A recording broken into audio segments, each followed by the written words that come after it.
ஒருத்தியம்மா கோலமயில் ராணி ஆடி வரும் பூங்கலசம் அழகிருக்கும் மேனி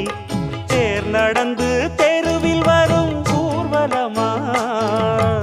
ஊருலகில் அவளை போல பேர் வருமா நல்ல பளிங்கு போல சிரிக்கும் மனச பறிக்கும் பவள விரிப்பு விளங்கிடாத இனிப்பு விவரம் புரிஞ்சிடாத துடிப்பு சந்திர ஜோதி வந்தது போல சுந்தர தேவி ஜொலிப்பு கலைவாணியோ ராணியோ அவள்தான் யாரோ சிலை மேனியோ தேவி